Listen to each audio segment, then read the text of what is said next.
Hello, good evening. आज का जो क्लासेस है वो सेकेंडरी पॉलिटेंट्स पे है और सेकेंडरी पॉलिटेंट्स में दो चीज़ आप लोगों को पढ़ना है। एक है स्मोक और एक है एसिड रेन। तो ये स्मोक पे बेस्ड क्लास है। ये क्लासेस जो है स्मोक के लिए है और स्मोक आपको मैं बता दूं कि स्मोक जो है ये सेकेंडरी पॉलिटेंट है और प्राइमरी पॉलिटेंट और सेकेंडरी पॉलिटेंट में ये डिफरेंस है कि प्राइमरी पॉलिटेंट हमने ऑलरेडी आपको पढ़ाया है प्रीवियस में, लेकिन जो बच्चे नए हैं वो सुन लीजिए कि प्राइमरी पॉलिटेंट्स वो पॉलिटेंट्स हैं जो नेचुरली रिलीज किए जाते हैं इन्वायरमेंट में, जैसे CO2 है, SO2 है, NO2 है। नहीं, अगर प्राइमरी पॉलिटेंट्स आपस में रिएक्ट करके कुछ तीसरा चीज बनाते हैं that is called secondary pollutants. तो सेकेंडरी पॉलिटेंट्स रिएक्स प्राइमरी पॉलिटेंट्स के रिएक्शन से बनता है और सेकेंडरी पॉलिटेंट्स काफ़ी ज़्यादा हार्मफुल है। ठीक है, इतना बात आपको समझ में आना रखना पड़ेगा। और ये टॉपिक बहुत ही इंपॉर्टेंट है आपके AEC जो इन्वायरमेंटल साइंस है उसके लिए, 12th के लिए, नीट के लिए और कोई भी कॉम्पिटिटिव एग्जाम्स है उसमें इस सब टॉपिक से क्वेश्चन 100% ही रहता है। ठीक है, तो आप इसको अच्छे से देखेंगे, जो प्रॉब्लम होगा वो बताएंगे। फर्स्ट में आते हैं हम लोग स्मोक। स्मोक जो है वो दो वर्ड से मिलके बना है, दैट इज कॉल्ड स्मोक, मतलब धुआं plus fog. Smoke plus fog से मिलके एक वर्ड बना है दैट इज कॉल्ड स्मोक। तो ये भी मिलके ही बना है, ज़्यादा खतरनाक है। तो अगर आपको बोलेंगे कि स्मोक ज़्यादा खतरनाक है कि स्मॉग ज़्यादा खतरनाक है तो क्या बोलेंगे? स्मॉग, क्योंकि ये सेकेंडरी पॉल्यूटेंट्स है। तो जनरली टू टाइप्स के स्मॉग होते हैं, एक को बोलते हैं हम लोग फोटोकेमिकल स्मॉग, ठीक है, और एक को बोलते हैं हम लोग लंदन स्मॉग। ठीक है, तो पहले आते हैं, देख लेते हैं इसमें यही डिफिनेशन दिया हुआ है कि स्मोक कहते किसको है। तो स्मोक जो है वो it is the combination of words smoke and fog. Smoke and fog से बना हुआ ये है। दूसरा है कि it is the severe air pollutants. काफ़ी ज़्यादा खतरनाक है ये, बहुत ही सीरियस है। और जब भी आप एयर पॉल्यूटेंट्स पढ़ेंगे तो आपको एक चीज़ दिमाग में रखना पड़ेगा कि एयर पॉल्यूटेंट्स में क्या होता है कि ये जनरली हमारे रेस्पिरेटरी सिस्टम को, जो हमारे जैसे आइज़ का इरिटेशन है, नहीं तो मेनली कॉज जो है वो हमारे रेस्पिरेटरी सिस्टम को करता है। तो इसमें आएंगे, ये आप देख रहे हैं अच्छे से कि ये सीवियर एयर पॉल्यूशन है जो बनता कैसे है? स्मोक और फॉग या अदर केमिकल जो एनवायरनमेंट में प्रेजेंट है उसके कॉम्बिनेशन से। ठीक है, तो बोलता है कि स्मोक, फॉग और केमिकल पॉल्यूटेंट्स। तो बोलता है smoke is a type of severe air pollution that results from the mixture of smoke, fog and chemical pollutants in the atmosphere। ये करता क्या है? तो एक तो हमारा ये ऐसा नहीं है कि सिर्फ हमको इफेक्ट करता है, नहीं, ये जितने भी लिविंग बींग्स हैं ये सबको इफेक्ट करता है। उसके बाद ये प्लांट सिस्टम जो हमारे इन्वायरमेंट में है उसको इफेक्ट करता है और ये एटमॉस्फेयर को इफेक्ट करता है। तो ये तीनों चीज़ पे है। तो एटमॉस्फेयर में क्या इफेक्ट करता है? ये एटमॉस्फेयर में हैज़ी मतलब हैज़ी सब्सटेंस क्रिएट कर देता है जो जिससे विजिबिलिटी रिड्यूस्ड हो जाती है। ठीक है, तो आपको दिखेगा ही नहीं ज़्यादा दूर तक, नहीं। उसके बाद होता है क्या? ये प्लांट को डैमेज करता है और एनिमल को डैमेज करता है, नहीं, एटमॉस्फेयर से ऑक्सीजन मॉलिक्यूल्स गायब करा देता है, तो सांस लेने में ही तकलीफ होता है। तो इसमें हम देखेंगे तो जनरली ये थिक, हेजी और डर्टी फॉग्स है जो रिड्यूस करता है विजिबिलिटी को और हार्मफुल इफेक्ट डालता है ह्यूमन प्लस इन्वायरमेंट को। अब आप बोलेंगे सर ये पूरा हमको याद करना पड़ेगा? नहीं, मैटर्स को समझना पड़ेगा। और हमारे जो व्यूअर्स हैं वो इंग्लिश वर्जन के भी हैं और हिंदी वर्जन के भी हैं। तो बहुत वीडियो में उन्होंने बताया कि सर इसका हिंदी में नहीं होगा क्या? तो देखिए, साइंस जो है हिंदी और इंग्लिश से नहीं चलता, साइंस कॉन्सेप्ट से चलता है, भले ही आप उसको उर्दू में समझ लीजिए। ठीक है, तो आपके पास अगर कॉन्सेप्ट का क्लैरिटी है तो आप उस चीज़ को अच्छे से समझ सकते हैं। अगर कॉन्सेप्ट का क्लैरिटी नहीं है तब आपको प्रॉब्लम है, चाहे वो हिंदी में लिखा हो तब भी आपको हिंदी का दो नोट्स मिलता है, लेकिन अगर आपको कॉन्सेप्ट का क्लैरिटी नहीं है आप पढ़ के नहीं समझ सकते उसको। अगर आपको इंग्लिश में ही कॉन्सेप्ट का क्लैरिटी मिल गया, आप उसके बाद उर्दू में लिखा हुआ है नोट्स उसको पढ़िए, आपको समझ में आएगा। क्लियर है?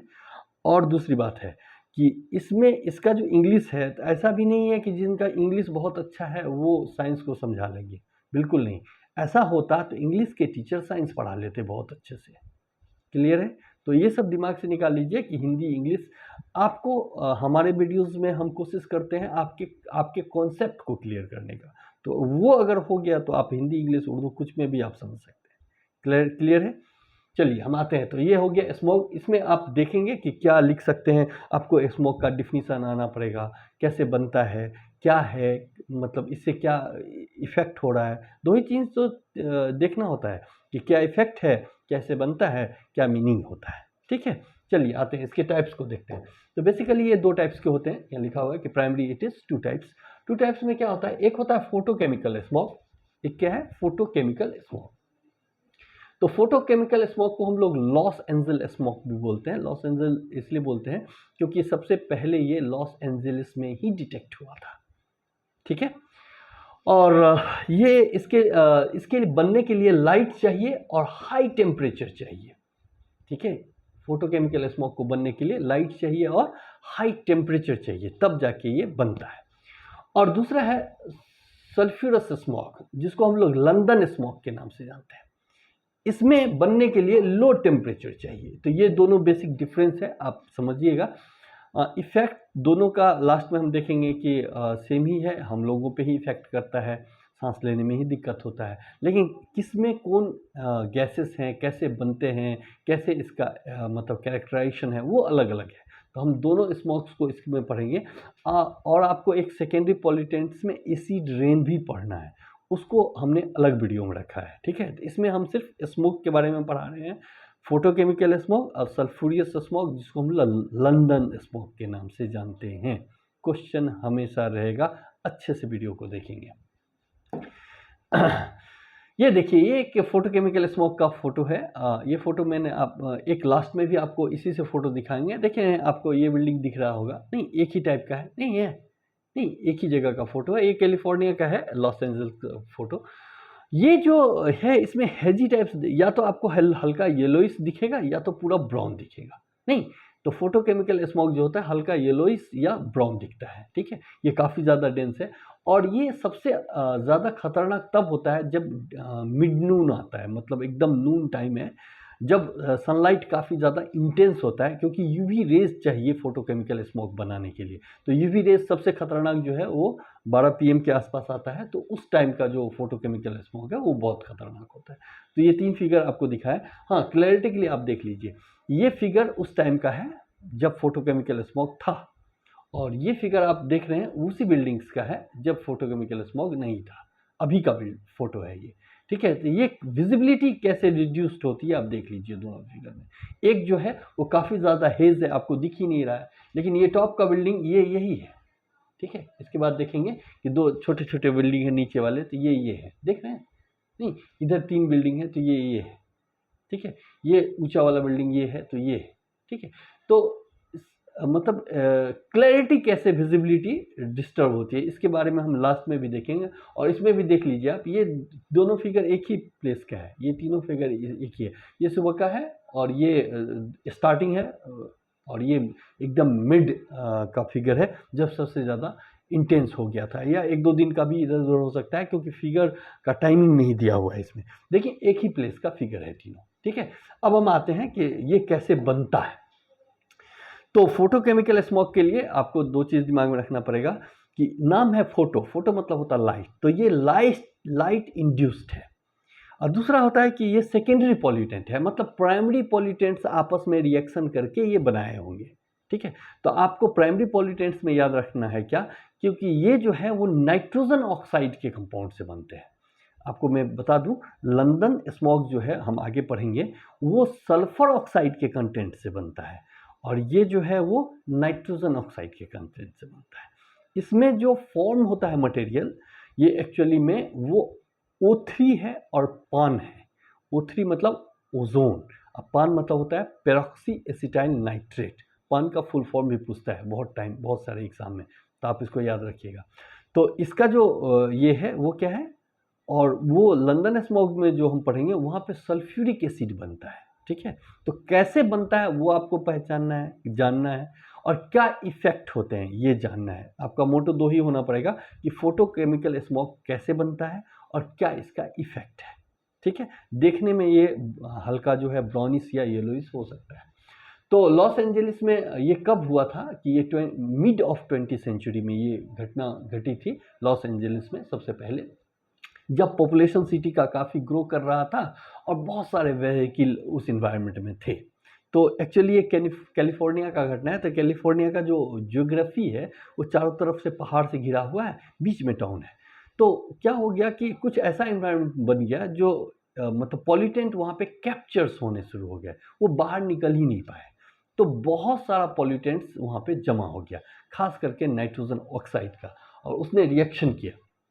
तो यही बात ये लिखा हुआ है कि कुछ सदर्न कैलिफोर्निया का घटना है जहाँ पे कुछ आइडियल कंडीशन बन गए जिससे स्मोक का फॉर्मेशन हुआ। कैसे कैसे हुआ वो देख लेते हैं।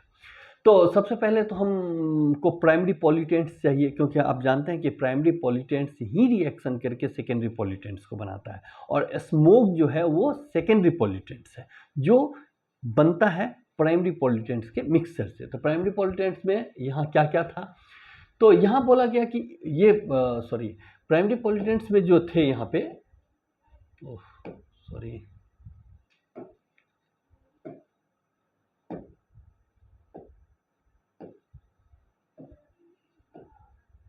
ये देखिए प्राइमरी पॉल्यूटेंट्स में जो व्हीकल से एग्जॉस्टेड गैस निकले थे वो थे, इंडस्ट्रियल फैसिलिटीज़ और पावर प्लांट जो था उनसे जो है लार्ज अमाउंट में नाइट्रोजन ऑक्साइड निकला था। ये बहुत इंपॉर्टेंट प्राइमरी पॉल्यूटेंट था स्मोक को बनाने के लिए। और वोलाटाइल ऑर्गेनिक कंपाउंड्स थे। तो जो गैसेस थे मतलब व्हीकल एग्जॉस्ट के वो थे जो पावर प्लांट या फैक्ट्रीज था उससे बहुत ज़्यादा अमाउंट में नाइट्रोजन का ऑक्साइड रिलीज हुआ था। और तीसरा प्राइमरी पॉल्यूटेंट था ये वोलाटाइल ऑर्गेनिक कंपाउंड। ठीक है, तीन में वोलाटाइल ऑर्गेनिक कंपाउंड और ये दोनों आपस में रिएक्शन करते हैं और बनाते हैं ओजोन को और पान को। यही सेकेंडरी पॉल्यूटेंट का प्रोडक्ट था जो सेकेंडरी पॉल्यूटेंट में बना था लॉस एंजलिस में, जो सबसे ज़्यादा हार्म किया था। O3 यहाँ पे देख रहे हैं ओजोन। तो बोलेंगे सर ओजोन तो हमारा हेल्प करता है, नहीं, तो ओजोन हमारा हेल्प स्ट्रेटोस्फीयर में करता है। वहाँ पे वो हाई एनर्जेटिक यूवी लाइट को एब्जॉर्ब कर लेता है, जिससे जो प्रॉब्लम होती है धरती पे वो नहीं होती। लेकिन अगर O3 हमारे यहाँ के इन्वायरमेंट में बनने लगे तो सबसे पहले तो वो ऑक्सीजन लेवल घटा देता है, और जो क्योंकि ऑक्सीजन से मॉलिक्यूलर ऑक्सीजन से ही कंबाइंड करके बनता है, ये आगे हम लोग देखेंगे कैसे बनता है। और जब ये बन जाता है तब ये हाईली ऑक्सीडाइजिंग एजेंट है, तो ये ऑक्सीडाइज कर देता है मटेरियल्स को। ठीक है, तो इस सब चीज़ को देखेंगे हम लोग। तो फोटोकेमिकल रिएक्शंस जो होते हैं वो अल्ट्रावायलेट लाइट के और इससे होता है। ये तीन चीज़ है, under influence of sunlight NOx और VO। NOx मतलब नाइट्रोजन ऑक्साइड, और volatile organic matter undergoes a series of complex chemical reaction leading to the formation of secondary pollutants, that is ozone and pan। Clear है? Ozone कहने का मतलब होता है O3, पान कहने का मतलब होता है पेरोक्सी एसिटाइल नाइट्रेट। तो ये तीनों चीज़ आपको क्लियर हो गया। ठीक है, तो आपको ये वर्ड सब कॉन्सेप्ट में क्लियर करना है कि प्राइमरी पॉल्यूटेंट से क्या बना था। तो सेकेंडरी पॉल्यूटेंट्स O3 बना था और पान बना था, किस में? लॉस एंजलिस का जो स्मोक था उसमें। क्लियर है? चलिए अब इसका ये देख लेते हैं, पान क्या है वो भी समझ लीजिए। पान जनरली ये है पेरोक्सी एसिटाइल नाइट्रेट रेडिकल होता है। ये पेरोक्सी एसिटाइल रेडिकल है, ये पेरोक्सी एसिटाइल रेडिकल है। इसका जब फॉर्मूला आप लिखेंगे तो ये देखिए C लिखा हुआ है, C में एक CH3 जोड़ दिया, ठीक है, और C में फिर O दिया हुआ है तो डबल बॉन्ड O हो जाएगा, फिर O2 दिया हुआ है तो O और O माइनस हो जाएगा। यही है पेरोक्सी एसिटाइल नाइट्रेट। उसका रिएक्शन किसके साथ है? NO2 के साथ, और बनाता है क्या? ये पान। या R जो है वो आपको CH3 भी लिखा दिखेगा। ठीक है, ये पान जो है ये पान है। ठीक है, O3 कैसे बनेगा वो भी देख लेते हैं हम लोग। तो पान आप समझ गए, ये काफ़ी ज़्यादा हार्मफुल मटेरियल है, और ये secondary peroxy acetyl nitrate is the secondary product that form when nitrogen dioxide NO2 react with peroxy acetyl nitrate.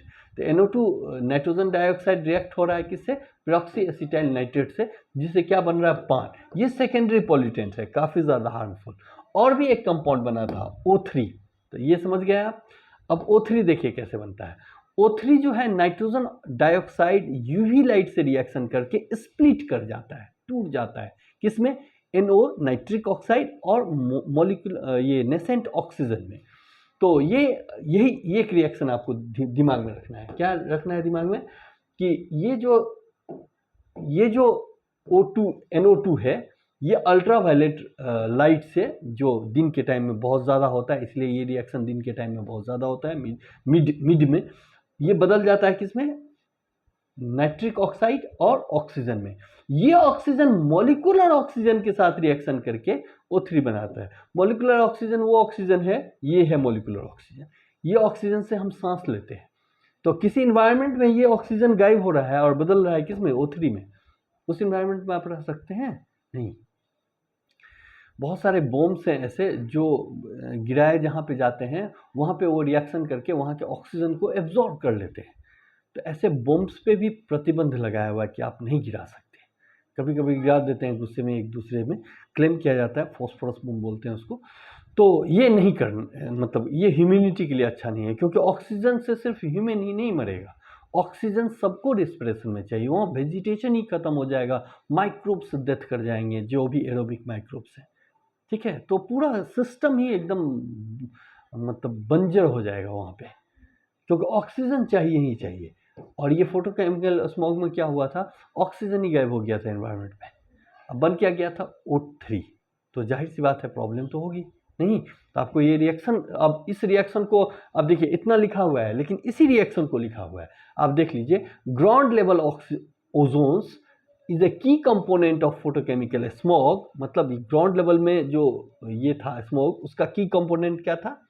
O3, which is formed when NO2, ये NO2 क्या हुआ? NOx, x मतलब NO3 भी हो सकता है, ऐसा है। तो NO2 आपको ध्यान रखना है, absorb sunlight and split. Split मतलब होता है टूटना, टूट जाता है into nitric oxide NO and free oxygen atom, ये O टूट गया ना, देख लीजिए। तो ये रिएक्शन आपको याद रखना पड़ेगा। बोलता है the free oxygen atoms again combines with molecular oxygen to form O3। तो कहने का मतलब है कि इतना, अगर ये कॉन्सेप्ट है, इसको आप पकड़ के रखिए। इससे आप इसको आप कैसे लिखते हैं वो डिपेंड करता है। वो अपने तरीके से भी आप लिख सकते हैं, ऐसा नहीं है। इसको आप हिंदी में लिखिए, इंग्लिश में लिखिए, उर्दू में लिखिए, लेकिन यहाँ पे NO2 ही लिखना पड़ेगा आपको, ठीक है। ये कॉन्सेप्ट है, तो आप कॉन्सेप्ट को पकड़ के रखेंगे तो प्रॉब्लम नहीं होगी। क्लियर है? तो आपका ये रिएक्शन एकदम दिमाग में रखना चाहिए, बहुत इंपॉर्टेंट रिएक्शन है, आप एकदम दिमाग में रखिए। इसी को लैंग्वेज में कैसे लिखते हैं? साइंस तो यही है ना, आप कॉन्सेप्ट को समझिए, उसके बाद उसको कन्वर्ट कर लीजिए लैंग्वेज में, अपने लैंग्वेज में कन्वर्ट कीजिए, कॉन्सेप्ट को मत बदलिए, ठीक है ना। कॉन्सेप्ट, हाँ, इसको आप किसी नोट्स में पढ़िए, आप किसी बुक्स में पढ़िए, आप किसी पासपोर्ट में पढ़िए, या कुछ में भी पढ़िए। तो मटेरियल कॉन्सेप्ट कहाँ हो सकता है कि ये 2 स्टेप में हो, 3 स्टेप में हो, ज़्यादा डेप्थ होगा तो आपका क्लैरिटी और बढ़ेगा। तो आपको उतना नहीं जाना है, लेकिन आपको एक बेसिक्स जो अंडरस्टैंडिंग है वो क्लियर करके रखना है। क्लियर है? ठीक है, आई होप सो। चलिए हम इसमें आगे बढ़ते हैं। आप स्क्रीनशॉट लिख के भी इसको लिख सकते हैं। उसके बाद हम इसके इफ़ेक्ट को देखते हैं कि क्या क्या क्या कैसे आप कैरेक्टराइज करेंगे।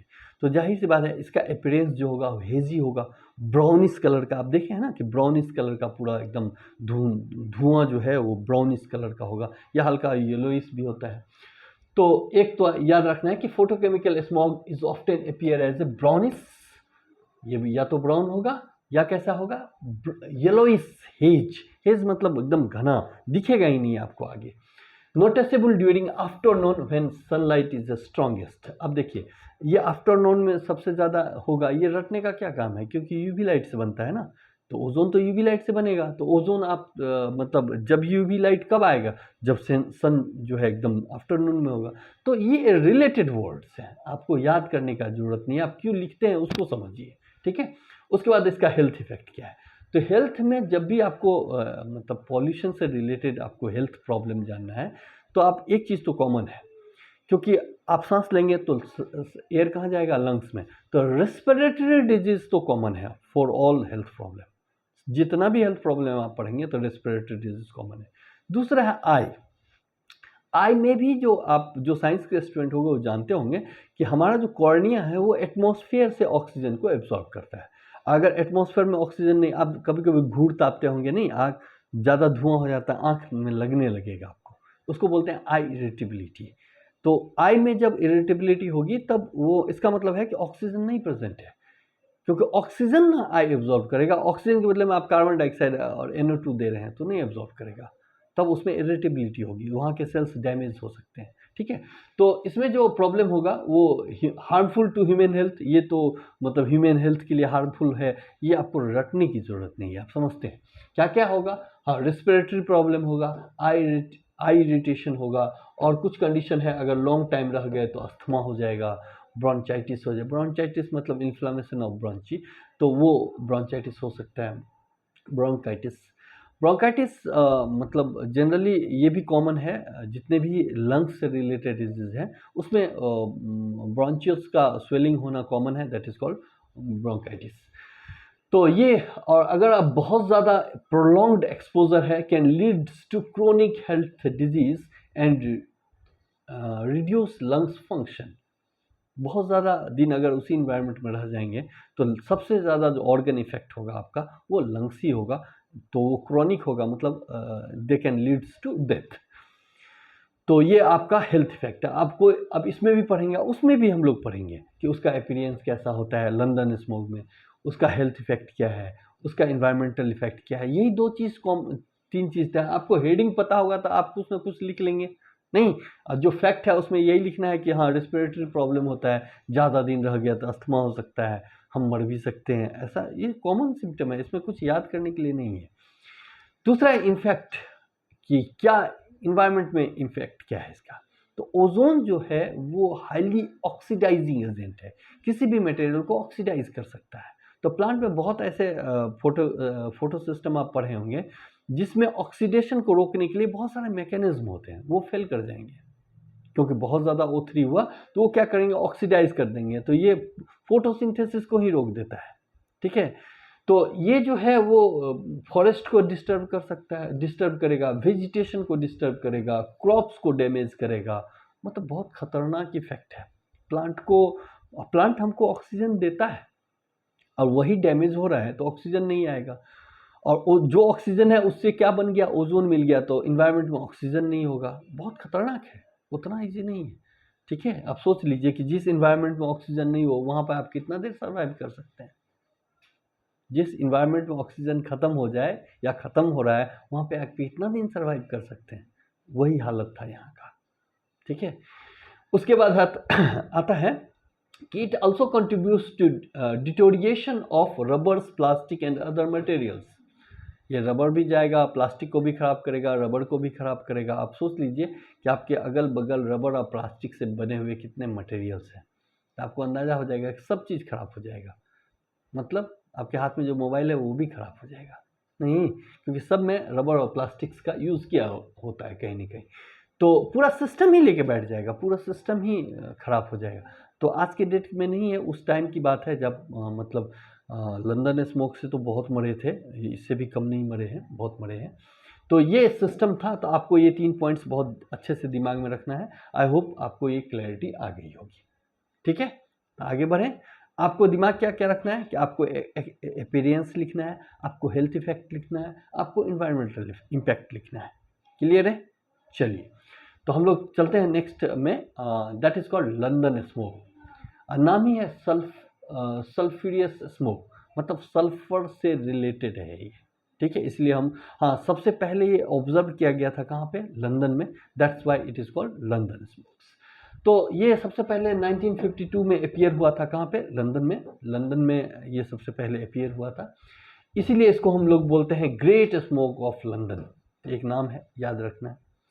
उसके बाद ये सीवियर एयर पॉल्यूशन कॉज करता है, सीवियर, ये जो है वो क्या हुआ था, यहाँ पे सीवियर एयर पॉल्यूशन हुआ था, और सीवियर एयर पॉल्यूशन हुआ तो फिर ह्यूमन जाएगा, फिर प्लांट्स जाएंगे, फिर हमारा नेचर जाएगा, नहीं तो सारे चीज़ इससे इफेक्ट हुए थे।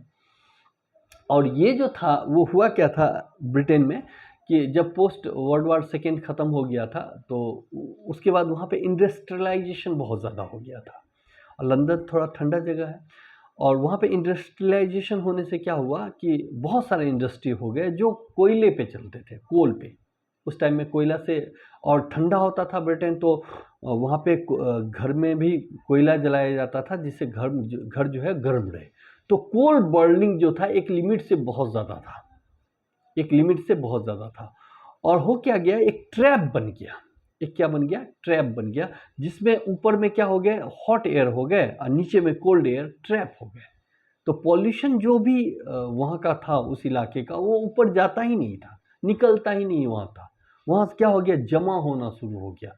तो ये लॉट ऑफ एक्यूमुलेशन हो गया प्राइमरी पॉल्यूटेंट्स का, जिसके बाद रिएक्शन हुआ और उसके चलते ये घटना हुई। इसमें मतलब ऑन रिकॉर्ड्स बोला जाता है कि इसमें कम से कम 12,000 पीपल्स जो हैं वो 1 ईयर में डायरेक्टली या इनडायरेक्टली मिला के डेथ किए थे, जो रिकॉर्ड्स है। और 4,000 पीपल्स तो एक वीक में मर गए थे, क्योंकि इसका जो प्रोडक्ट हुआ था सेकेंडरी पॉल्यूटेंट वो था सल्फ्यूरिक एसिड। सल्फ्यूरिक एसिड मतलब अब एसिड है, नहीं बैटरी में डालते हैं, वो एसिड है, और उसका वेपर जो है वो सांस में जाता था।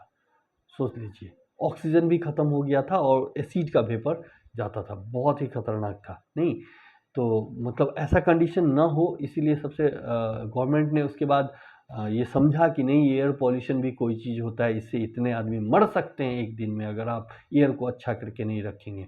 उसी टाइम से एयर पॉल्यूशन का मॉनिटरिंग एक्ट लाया गया, जो वर्ल्ड वाइज माना जाता है कि आप एयर को पॉल्यूट मत कीजिए। जैसे अभी हम लोग व्हीकल यूज़ करते हैं, इलेक्ट्रिक व्हीकल यूज़ करते हैं, उससे क्या हो रहा है, इमिशन कम हो रहा है, तो एयर पॉल्यूशन कम हो रहा है। इसीलिए गवर्नमेंट बोलती है कि नहीं, आप इलेक्ट्रिक व्हीकल यूज़ कीजिए। नहीं, आप जो है फॉसिल फ्यूल को कम जलाइए, या फॉसिल फ्यूल को जलाते हैं तो ज़्यादा इफ़िशियंट वाला इंजन लीजिए। जो जैसे हम लोग के दिल्ली में 10 साल पहले वाला इंजन अभी बैन हो गया, नहीं चला सकते, भले ही आपकी गाड़ी बहुत सुंदर है, नहीं चला सकते। क्यों? क्योंकि 10 साल के बाद उसकी कैटालिटिक प्रॉपर्टी में चेंज आएगा, हो सकता है वो इफ़िशियंट ना हो उतना, कुछ इमिशन ज़्यादा कर दे एयर में। तो उस सब को रोकने के लिए उन्होंने लगा दिया, बैन ही लगा दिया कि नहीं, 10 साल से बाहर का गाड़ी आप नहीं चला सकते। क्योंकि क्या हो गया, डेंस हो गया पॉपुलेशन दिल्ली का, तो एयर का फ्लो जो है वो डायरेक्ट नहीं है, तो क्या होगा, वहाँ पे रुकेगा पॉल्यूटेंट्स, फिर वही गाड़ी यूपी में आएगा, बिहार में आएगा, तो वो चलेगा। क्यों? क्योंकि यहाँ पे उतना डेंस पॉपुलेशन नहीं हुआ है अभी। ठीक है, क्लियर है? चलिए, तो आते हैं, तो यहाँ पे ये क्यों हुआ था, क्योंकि मतलब वहाँ पे इंडस्ट्री इकट्ठा कर लिए, और इंडस्ट्री के बाद वहाँ पे ब्रिटेन वाले तो मतलब सोच रहे थे कि सारा चीज़ हम यहाँ पे बनाएं और पूरे दुनिया को सप्लाई करें तो खूब कमाएंगे। लेकिन उनको ये बाद में पता चला कि सारा चीज़ यहीं बनाएंगे तो सारा पॉल्यूशन भी यहीं होगा। नहीं, अब वही हुआ। तो बोलता है the smoke was result for post war industrial activity combined with cold weather. वहाँ का वेदर कोल्ड था और ये जो इंडस्ट्रियल एक्टिविटी था वो इंक्रीज हुआ, और that leads to increase in coal burning for heating. Coal burning जो था वो भी एक मेन रीज़न था। दो रीज़न था, एक कोल बर्निंग और दूसरा था इंडस्ट्रियलाइजेशन, और तीसरा था कोल्ड वेदर। कोल्ड वेदर के लिए यहाँ पे एक रिएक्शन हुआ था, ठीक है, जिससे ग्रेट स्मोक ऑफ लंदन के नाम से जानते हैं। तो ग्रेट स्मोक ऑफ लंदन यही था, विजिबिलिटी इतनी कम हो गई थी कि 2-4 मीटर ही दिखता था सिर्फ, उसके बाद नहीं दिखता था। तो विजिबिलिटी काफ़ी कम है, देख लीजिए किस टाइप का विजिबिलिटी था। हाथ में मसाल जला के ट्रैफिक पुलिस वहाँ पे उस टाइम में रहते थे, क्योंकि ये दिखता था, ठीक है, ये मसाल दिख रहा है ना, ये लाइट ऐसे दिखता था, कुछ नहीं दिखता था, ठीक है। इस टाइप की विजिबिलिटी थी। तो इसका सेकेंडरी इफेक्ट ये भी होगा, एक्सीडेंटल रेट भी तब ज़्यादा होगा। एक लाइन दिया हुआ है यहाँ पे, देख लीजिए कि the great smoke of London in 1952 which kills 12,000 peoples and changed the way of world saw air pollution।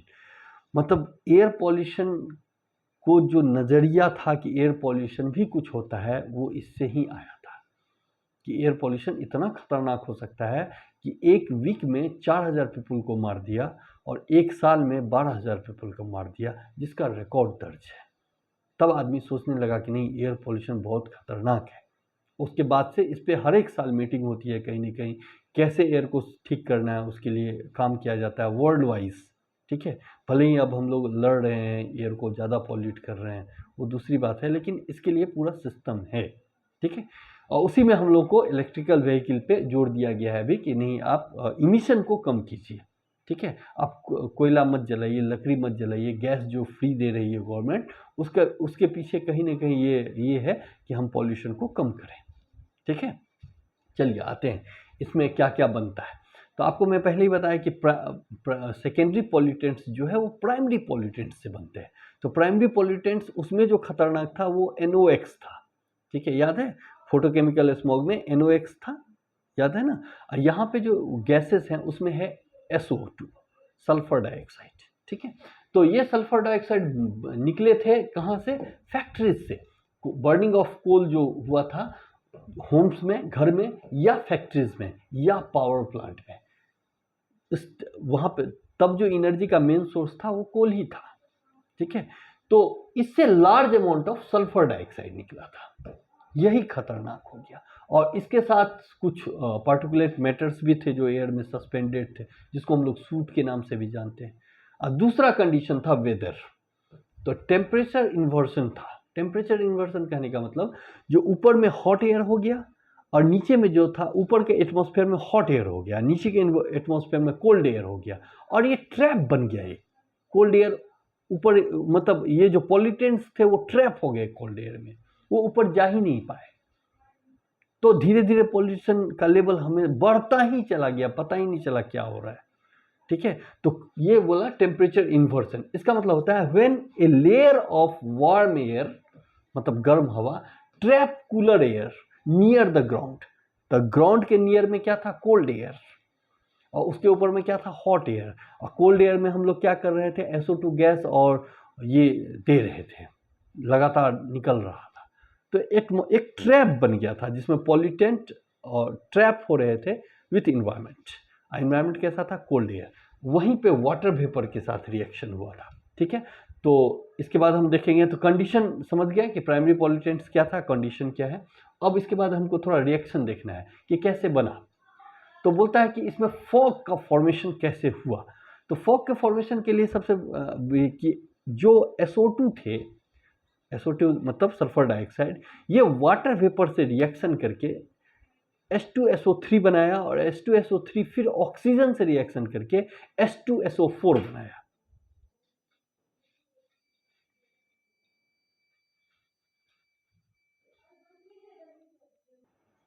हाँ, तो ये क्लियर हो गया कि इसमें प्राइमरी पॉल्यूटेंट्स और वेदर कंडीशंस जो थे वो इन्वॉल्व थे, और इसी के चलते ये प्रॉब्लम हुआ था। ठीक है, नेक्स्ट में हम लोग आते हैं कि इसमें और क्या ये फॉग का फॉर्मेशन कैसे हुआ।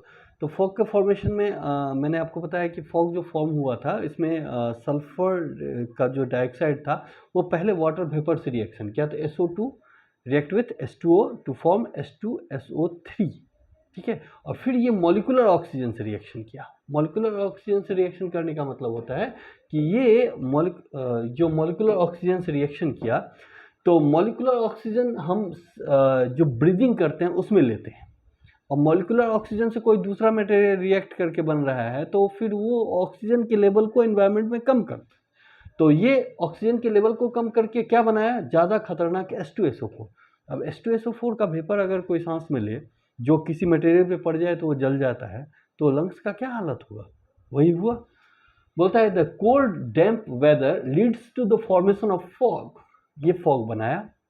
फॉग में क्या क्या था? The sulphur dioxide in the air reacted with water vapour. तो दो वर्ड्स आपको दिमाग में रखना है, एक है सल्फर डाइऑक्साइड और दूसरा है water vapour in the fog to form sulphuric acid. ये बनाया। Leads to highly acidic and dense smog, क्योंकि स्मॉग तो पैक था, ऊपर में वार्म एयर था, उसके बाद कोल्ड था, और वो पैकिंग था, कहीं से बाहर जा नहीं रहा था। तो वहाँ पे जो फॉग बने, जो सांस में जा रहा था, उसमें H2SO4 बन गया। अब कितना खतरनाक हुआ होगा वो सोच लीजिए। एक सप्ताह में ही 4000 पीपल मर गए थे घर में सोए सोए। ठीक है, और उससे जो इफेक्ट हुआ था पीपल को, वो टोटल 12,000 का रिपोर्ट है एक साल में, कि इतना उस स्मोक से मरे थे। तब उसको तो मतलब बाद में जाके उसको क्लीन किया गया, पॉल्यूशन कम किया गया और उसको क्लीन किया गया। हाँ, तो इसमें आप हमको इसमें देखना है कि हाँ किस टाइप का अपीयरेंस होता है, क्या इफेक्ट है। तो सिंपल है, अपीयरेंस उसमें भी देखे थे और यहाँ पे भी देखेंगे। तो ये जनरली हल्का जो है वो येलोइश ब्लैक कलर का हेज होता था, जिसकी विजिबिलिटी काफ़ी कम होती थी, रिड्यूस्ड विजिबिलिटी है, और ये कुछ ही मीटर विजिबिलिटी इसकी होती थी।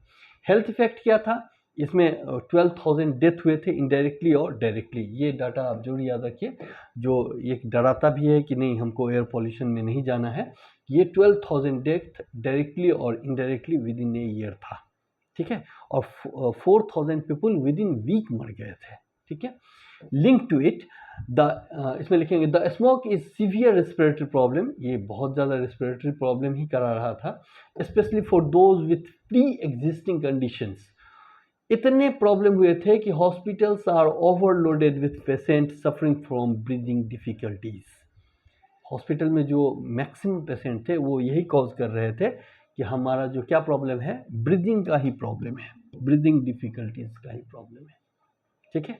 तो ये आपका ये जो स्लाइड्स है, ये मतलब इसमें 2-3 पॉइंट से कितने मरे, कब का ये घटना था, एक्सट्रीमली डेडली क्यों हो गया, क्योंकि सल्फ्यूरिक एसिड जा रहा था, ठीक है। ये सब चीज़ आप दिमाग में रख सकते हैं, आई होप सो। उसके बाद इसका हेल्थ इफेक्ट के बाद एक इन्वायरमेंटल इफेक्ट है कि ये इन्वायरमेंट में जैसे एसिड किसी इन्वायरमेंट में रहेगा तो वो तो जितने भी लिविंग बींग्स हैं या मार्बल्स से बने हुए जो भी मटेरियल्स हैं उनको, या लाइमस्टोन से बने हुए जो भी मटेरियल हैं उनको भी हार्म कर रहा था। तो इसमें एक चीज़ दिया हुआ है कि ये एसिडिक नेचर जो था स्मोक का, ये क्वेश्चन बहुत इंपॉर्टेंट है, पूछता है कि ये लंदन स्मोक में जो था वो एसिडिक नेचर का स्मोक बना था।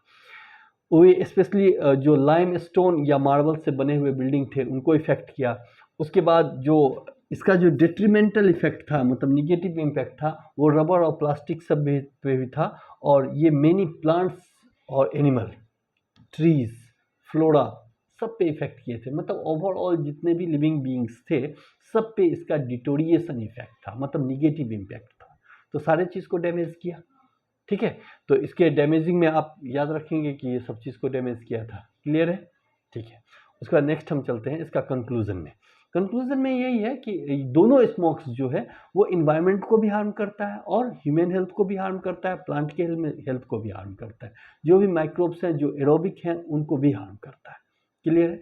तो ये लिखा हुआ है कि both Los Angeles and London smokes illustrate that severe impact to air pollution can have on human health in environment.